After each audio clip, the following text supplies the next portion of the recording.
महाभारत में श्री कृष्ण ने ऐसे महान योद्धाओं को पुनः जीवित किया था, आप जानकर हैरान रह जाएंगे। आज हम आपको इस वीडियो में बताएंगे कौन थे वो योद्धा जिन्हें श्री कृष्ण ने दोबारा जीवित किया था। महाभारत एक अद्भुत ग्रंथ है जिसमें अनेक रहस्यमय घटनाएं घटित होती हैं। श्री कृष्ण, जो स्वयं भगवान विष्णु के अवतार थे, ने अपने दिव्य चमत्कारों के द्वारा कई असाधारण कार्य किए। उनमें से एक महत्वपूर्ण घटना योद्धाओं के पुनर्जीवन से जुड़ी हुई है। श्री कृष्ण ने अपनी योग माया और शक्ति से कुछ महत्वपूर्ण योद्धाओं को पुनर्जीवित किया था या उन्हें जीवन दान दिया था। इस कहानी में हम उन्हीं घटनाओं पर विस्तार से चर्चा करेंगे। तो चलिए जानते हैं। पहले योद्धा थे परीक्षित। महाभारत युद्ध के अंतिम चरण में जब पांडवों ने कौरवों पर विजय प्राप्त कर ली थी, तब अश्वत्थामा ने क्रोध में आकर एक भयंकर पाप किया। उसने अपने दिव्य अस्त्र ब्रह्मास्त्र को उत्तरा के गर्भ में पल रहे अभिमन्यु के पुत्र परीक्षित को मारने के लिए प्रयोग किया। इस अस्त्र की शक्ति इतनी भयानक थी कि इससे कोई भी नहीं बच सकता था। जब उत्तरा ने श्री कृष्ण से प्रार्थना की तो भगवान श्री कृष्ण ने अपनी योग शक्ति से परीक्षित को पुनर्जीवित किया। उन्होंने ब्रह्मास्त्र के प्रभाव को निष्फल कर दिया और उत्तरा के गर्भ में पल रहे परीक्षित को जीवन दान दिया। यही परीक्षित आगे चलकर महाभारत काल के बाद के युग में हस्तिनापुर के सम्राट बने। नंबर 2 पर है गंधर्व युद्ध में योद्धाओं को जीवित करना।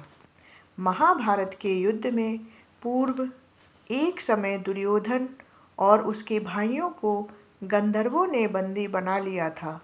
कौरवों को इस संकट से बचाने के लिए अर्जुन और भीम ने गंधर्वों से युद्ध किया। इस युद्ध में कई सैनिकों की मृत्यु हुई, लेकिन श्री कृष्ण की कृपा से पांडवों के पक्ष के कई योद्धाओं को जीवन दान प्राप्त हुआ। नंबर 3 पर है बर्बरीक। बर्बरीक, जो भीम के पोते और घटोत्कच के पुत्र थे, एक महान योद्धा थे। उन्होंने 3 अद्भुत बाण प्राप्त किए थे जिससे वे युद्ध में अजेय हो सकते थे। जब श्री कृष्ण ने बर्बरीक से पूछा कि वह युद्ध में किसका साथ देंगे, तो उन्होंने उत्तर दिया कि वे सदैव हारने वाले पक्ष के साथ रहेंगे। इस उत्तर से यह स्पष्ट था कि युद्ध में पांडवों की जीत असंभव हो जाएगी, क्योंकि बर्बरीक हमेशा हारने वाले को विजयी बनाने में सक्षम थे। इस स्थिति को देखते हुए श्री कृष्ण ने बर्बरीक से उनका शीश दान में मांग लिया। बर्बरीक ने खुशी खुशी अपना शीश श्री कृष्ण को समर्पित कर दिया।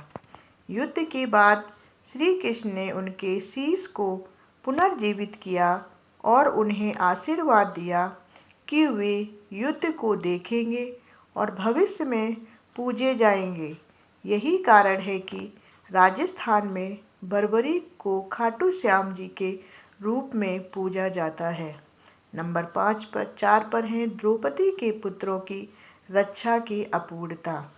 महाभारत युद्ध के बाद अश्वत्थामा ने कौरवों की हार का बदला लेने के लिए पांडवों के 5 पुत्रों प्रतिबिंब, श्रुतसोम, श्रुतसेन, शतानीकी और श्रुतकर्मा की हत्या कर दी।